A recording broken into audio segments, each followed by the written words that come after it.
여러분, 이 내용은 끝까지만 들으시면 됩니다. 어떤 사람은 80이 넘어서도 혼자 장을 보고 어떤 사람은 70이 되기도 전에 침대에서 내려오는 걸 두려워합니다. 어떤 분은 같은 나이에도 아직도 스스로 운전을 하고 어떤 분은 병원 침대에서 하루 대부분을 보내고 있습니다. 이 두 사람의 차이는 생각보다 극명합니다. 하지만 더 놀라운 건 이 차이가 어느 날 갑자기 생긴 게 아니라는 사실입니다. 제가 현장에서 수없이 지켜본 바로는 무너진 분들 대부분이 이렇게 말씀하십니다. 그땐 괜찮은 줄 알았어요. 조금 불편했지만 나이 탓이라고 생각했죠. 반면 끝까지 혼자 서 계신 분들은 특별히 더 운동을 많이 하거나 비싼 보약을 챙겨 드신 분들이 아닙니다. 단 하나 결정적으로 다른 선택을 했을 뿐입니다. 이 한 가지만 알아도 5년 뒤, 10년 뒤의 모습은 완전히 달라집니다. 아직은 겉으로 멀쩡해 보여도 이미 방향이 갈라진 상태일 수 있습니다. 그래서 오늘은 85세를 넘길 사람과 70대에 무너질 사람의 결정적 차이, 그 갈림길이 어디에서 시작되는지에 대해 이야기해 보려 합니다. 지금 이 이야기가 당장 병을 고치는 방법은 아닐 수 있습니다. 하지만 분명한 건 이걸 모르고 지나가면 어느 순간 선택권 자체가 사라질 수 있다는 사실입니다. 이 영상 끝까지 보시면 적어도 한 가지는 확실히 알게 되실 겁니다. 내가 지금 걷고 있는 이 길이 과연 안전한 쪽인지 아니면 조용히 무너지는 쪽인지 말입니다. 본격적으로 이야기를 시작하기 전에 한 가지만 부탁드리겠습니다. 이 내용이 여러분 자신이나 주변 누군가에게 도움이 될 수 있다고 느껴지신다면 구독과 좋아요 한 번만 눌러주세요. 여러분의 그 선택이 누군가의 남은 인생을 지켜주는 신호가 될 수도 있습니다. 지금부터 천천히 그러나 아주 중요한 이야기로 들어가겠습니다. 많은 분들이 이렇게 말씀하십니다. 그래도 우리나라는 오래 사는 나라잖아요. 평균 수명도 길고 의료도 좋고요. 맞는 말입니다. 한국은 분명 오래 사는 나라입니다. 숫자만 보면 그렇습니다. 하지만 제가 진료실에서 마주하는 현실은 그 숫자와는 전혀 다른 얼굴을 하고 있습니다. 오래는 사는데 잘 살지는 못하는 분들이 점점 늘고 있습니다. 혼자 밥을 못 차려 드시고 혼자 화장실 가는 걸 두려워하고 외출 한 번에 며칠씩 알아놓는 분들. 이분들도 통계 속에서는 장수한 노인으로 분류됩니다. 하지만 저는 감히 묻고 싶습니다. 그게 정말 오래 사는 걸까요? 문제는 수명이 아닙니다. 언제부터 혼자 못 걷게 되느냐, 언제부터 남의 손을 기다리게 되느냐입니다. 제가 만났던 한 분은 73까지는 혼자 다니셨습니다. 시장도 가고 경로당도 다니고 본인은 아직 괜찮다고 믿고 계셨죠. 그런데 어느 날 집에서 한번 넘어지신 뒤 모든 게 달라졌습니다. 입원, 침상생활, 근력 저하, 그리고 회복되지 않는 두려움. 그분이 제게 이렇게 말씀하셨습니다. 그 전까지는 내가 이렇게 될 줄 몰랐어요. 이 말 정말 많이 듣습니다. 대부분의 무너짐은 큰 병으로 시작되지 않습니다. 조용히 서서히 아무 일 없는 것처럼 진행됩니다. 그래서 더 위험합니다. 아직은 걷고 계시니까, 아직은 스스로 할 수 있으니까, 아직은 큰 통증이 없으니까 괜찮다고 믿게 됩니다. 하지만 몸은 이미 다른 방향으로 가고 있을 수 있습니다. 오늘 이 이야기를 듣고 계신 분들 중에도 나는 아직 해당 업지라고 생각하시는 분이 분명 계실 겁니다. 바로 그 순간이 가장 중요한 갈림길일 수 있습니다. 지금부터는 그 갈림길을 만드는 아주 첫 번째 습관에 대해 이야기해 보겠습니다. 제가 가장 먼저 말씀드리고 싶은 습관은 의외로 많은 분들이 대수롭지 않게 넘기는 부분입니다. 바로 오래 앉아 있는 것입니다. 운동을 하느냐 안 하느냐보다 훨씬 더 중요한 문제입니다. 하루에 1시간 걷고 체조도 하고 병원에서 시키는 운동도 다 하는데 왜 몸이 점점 굳어가는지 모르겠다고 하소연하시는 분들이 많습니다. 그런데 이야기를 조금 더 들어보면 공통점이 하나 있습니다. 하루 대부분을 의자에 앉아서 보낸다는 점입니다. 아침에 일어나서 식탁에 앉고 TV 앞에 앉고 전화 받으면서 앉고 잠들기 전까지 다시 앉습니다. 이 시간이 하루 8시간을 넘는 분들, 제가 만나본 분들 중 5년 뒤에도 혼자 걸어 들어오신 경우는 거의 없었습니다. 이건 겁주려는 말이 아닙니다. 실제로 반복해서 확인한 현실입니다. 몸은 움직인 시간보다 가만히 있었던 시간을 더 정확하게 기억합니다. 오래 앉아 있으면 다리 근육부터 빠르게 줄어들고 균형 감각이 무너지고 허리와 무릎이 동시에 굳기 시작합니다. 문제는 이 변화가 아프지 않게 진행된다는 점입니다. 그래서 위험합니다. 지금 이 방송을 듣고 계신 분들께 간단한 질문 하나 드리겠습니다. 오늘 하루 의자에 앉아있던 시간이 8시간이 넘는다면 마음속으로 1번이라고 적어 보십시오. 아직 아무 일도 일어나지 않았다고 해서 이 습관이 안전한 건 아닙니다. 몸은 이미 조용히 계산을 시작했을지도 모릅니다. 다음으로 말씀드릴 내용은 이 습관이 어떤 결과로 이어지는지를 직접 확인할 수 있는 방법입니다. 지금부터 말씀드릴 내용은 듣기만 해도 불안해지는 분들이 계실 겁니다. 하지만 꼭 한 번은 스스로 확인해 보셔야 하는 부분입니다. 제가 병원에서 가장 자주 사용하는 아주 간단한 테스트가 있습니다. 팔을 짚지 않고 의자에서 일어났다 앉기를 5번 반복하는 동작입니다. 별것 아닌 것처럼 들리시죠? 그런데 이 동작이 생각보다 많은 걸 보여줍니다. 팔에 힘을 주지 않고 반동 없이 5번을 안정적으로 못하시는 분들 대부분 몇 년 안에 낙상을 한 번 이상 경험합니다. 그리고 그 다음이 문제입니다. 한 번의 낙상은 단순한 사고로 끝나지 않습니다. 입원, 침상생활, 급격한 근력 저하로 이어지는 경우가 너무나 많습니다. 제가 만났던 분 중 한 분은 집에서 넘어졌을 때 크게 다치지도 않았습니다. 그런데 그 이후로 몸이 달라졌습니다. 걷는 게 무서워지고 움직임이 줄고 결국 혼자 외출을 하지 않게 되셨습니다. 몸이 약해져서가 아니라 몸을 믿지 못하게 된 겁니다. 이게 가장 무서운 변화입니다. 근력은 다시 키울 수 있는 여지가 있습니다. 하지만 자신감이 무너지면 몸은 더 빠르게 늙습니다. 지금 이 순간에도 이 테스트를 떠올리며 불안해하시는 분이 계실 겁니다. 그 불안이 틀린 게 아닐 수도 있습니다. 몸은 이미 신호를 보내고 있는데 우리가 그걸 애써 무시하고 있었을지도 모릅니다. 이제부터는 이 모든 흐름을 더 빠르게 악화시키는 두 번째 습관에 대해 이야기해 보겠습니다. 두 번째로 말씀드릴 치명적인 습관은 많은 분들이 가장 쉽게 합리화하는 부분입니다. 바로 잠을 줄이는 것입니다. 나이 들면 잠이 줄어드는 게 정상 아니냐? 예전처럼 깊이 못 자는 게 당연하다. 이런 말씀을 정말 많이 듣습니다. 하지만 제가 분명히 말씀드릴 수 있는 건 이 생각이야말로 몸을 가장 빠르게 늙게 만드는 착각이라는 사실입니다. 잠은 단순히 쉬는 시간이 아닙니다. 특히 나이가 들수록 잠은 회복 그 자체입니다. 잠이 부족해지면 가장 먼저 영향을 받는 건 다리도 허리도 아니라 뇌입니다. 잠을 줄인 분들과 잠을 지킨 분들 5년만 지나도 기억력과 판단력에서 완전히 다른 모습을 보입니다. 문제는 이 변화 역시 천천히 진행된다는 점입니다. 처음에는 말이 조금 늦어지고 깜빡하는 일이 늘고 집중이 잘 안 되는 정도로 시작합니다. 그래서 더 쉽게 넘깁니다. 나이 들어서 그렇지 하고 말입니다. 하지만 이 상태가 계속되면 몸의 균형 감각까지 함께 무너집니다. 밤에 깊이 자지 못하면 낮 동안 몸은 계속 긴장 상태로 버티게 됩니다. 그 결과 근육은 회복되지 않고 작은 피로가 쌓여 큰 낙상으로 이어질 가능성이 높아집니다. 제가 만났던 한 분은 평생 잠을 줄이는 걸 성실함이라고 믿고 사셨습니다. 그런데 어느 순간부터 낮에도 멍해지고 몸이 말을 듣지 않기 시작했습니다. 그분이 가장 먼저 무너진 건 의지가 아니라 뇌의 회복력이었습니다. 잠을 줄이면 몸이 강해지는 게 아니라 몸이 버티는 척할 뿐입니다.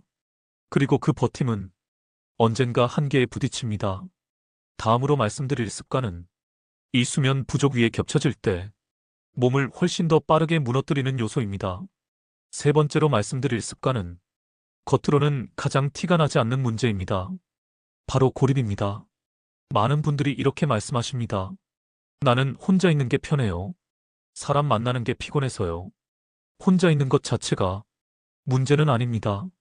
문제는 연결이 끊긴 상태입니다. 말을 안 한 지 사흘이 넘었는데도 아무렇지 않다고 느끼신다면 몸은 이미 다른 신호를 보내고 있을 가능성이 큽니다. 사람과의 연결은 마음의 문제가 아니라 몸의 안전 신호입니다. 누군가와 말을 나누고 표정을 보고 반응을 주고받는 과정에서 뇌는 나는 안전하다고 인식합니다. 이 연결이 끊기면 몸은 위협 상태로 들어갑니다. 스트레스 호르몬이 늘고 근육은 긴장하고 수면은 더 얕아집니다. 그래서 고립은 수면 부족과 만나면 훨씬 빠르게 몸을 무너뜨립니다. 제가 만났던 한 어르신은 하루 종일 바쁘게 지내셨습니다. 집안일도 하시고 TV도 보시고 시간은 꽉 차 있었습니다. 하지만 사람과의 대화는 거의 없었습니다. 그분은 외롭지 않다고 하셨지만 몸은 그렇지 않았습니다. 낙상이 잦아졌고 밤잠은 점점 줄었고 작은 통증에도 회복이 더뎠습니다. 이건 감정의 문제가 아닙니다. 의지의 문제도 아닙니다. 지금 이 구간까지 이 이야기를 듣고 계신 분들은 아직 스스로를 관리하고 싶다는 의지가 남아있는 분들입니다. 그래서 이 이야기를 끝까지 들을 수 있는 겁니다. 다음으로 말씀드릴 습관은 많은 분들이 몸에 좋다고 믿고 있는 선택이 오히려 독이 되는 경우에 대한 이야기입니다. 네 번째로 말씀드릴 치명적인 습관은 대부분 선의로 시작된 선택입니다. 바로 건강식에 대한 집착입니다. 통밀빵, 과일 주스, 저지방 식품. 이 단어들만 들어도 몸에 좋을 것 같다는 느낌이 드시죠? 실제로 젊을 때는 큰 문제가 되지 않았을 수도 있습니다. 하지만 나이가 들면서 몸은 예전과 다르게 반응합니다. 소화력은 떨어지고 근육은 줄어들고 염증에 대한 방어력도 약해집니다. 이 상태에서 과거의 건강 상식을 그대로 적용하면 몸은 오히려 더 힘들어집니다. 과일 주스는 당을 빠르게 올리고 저지방 식품은 포만감 없이 염증 반응을 자극합니다. 통밀빵 역시 소화가 느린 분들에겐 장에 부담을 줄 수 있습니다. 문제는 이런 변화가 즉각적으로 나타나지 않는다는 점입니다. 먹고 바로 쓰러지지 않으니까 괜찮다고 믿게 됩니다. 하지만 몸속에서는 조용히 염증이 쌓입니다.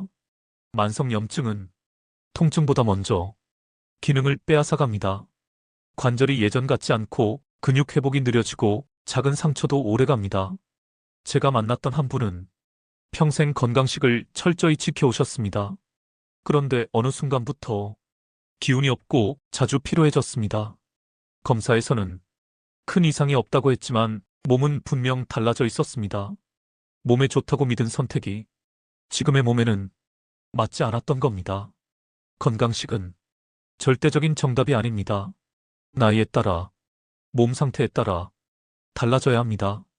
다음으로 말씀드릴 마지막 습관은 이 모든 문제를 한꺼번에 키워버리는 요소입니다. 마지막으로 말씀드릴 치명적인 습관은 눈에 보이지 않지만 가장 강력한 힘을 가지고 있습니다. 바로 걱정입니다. 많은 분들이 이렇게 생각하십니다. 걱정 좀 한다고 몸이 망가지겠어? 마음이 약해서 그렇지. 하지만 나이가 들수록 걱정은 마음에 머무르지 않습니다. 먼저 몸으로 내려옵니다. 걱정이 많아지면 잠은 더 얕아지고 식사는 불규칙해지고 사람 만나는 일은 점점 줄어듭니다. 몸은 늘 긴장 상태로 버티게 됩니다. 이 상태가 오래 이어지면 혈관은 수축하고 근육은 굳고 회복 속도는 눈에 띄게 느려집니다. 제가 만났던 한 분은 늘 미래를 걱정하셨습니다. 아플까봐 걱정하고 넘어질까봐 걱정하고 폐가 될까봐 걱정하셨습니다. 그 결과 밖에 나가는 횟수는 줄었고 움직임은 점점 작아졌고 몸은 스스로를 더 보호하려다 오히려 더 약해졌습니다. 걱정은 하나만 오는 법이 없습니다. 잠을 망가뜨리고 식사를 흐트러뜨리고 고립을 부르고 오래 앉아있는 생활을 더 굳혀버립니다. 그래서 60세 이후의 걱정은 감정 관리의 문제가 아니라 신체 관리의 문제입니다. 마음을 다잡으라는 말로 해결될 일이 아닙니다. 몸은 걱정을 위험 신호로 받아들이고 스스로를 움츠리기 시작합니다. 이제부터는 지금까지 말씀드린 5가지 습관이 어떻게 서로 연결되어 몸을 무너뜨리는지 그 구조에 대해 이야기해 보겠습니다. 지금까지 5가지 습관을 말씀드렸습니다. 각각 따로 보면 이 정도는 괜찮지 않을까 생각하실 수도 있습니다. 하지만 제가 가장 강조하고 싶은 건 이 5가지는 절대 따로 움직이지 않는다는 사실입니다. 오래 앉아 있으면 몸은 쉽게 피로해지고 그 피로는 밤잠을 얕게 만듭니다. 잠이 망가지면 머리는 더 예민해지고 작은 일에도 걱정이 커집니다. 걱정이 늘어나면 사람을 피하게 되고 대화는 줄어들고 고립은 더 깊어집니다. 고립된 상태에서는 식사도 단순해지고 몸에 좋다는 음식만 골라 먹다가 오히려 필요한 에너지를 놓치게 됩니다. 이렇게 연결된 흐름은 눈에 띄는 병 없이도 몸을 빠르게 늙게 만듭니다.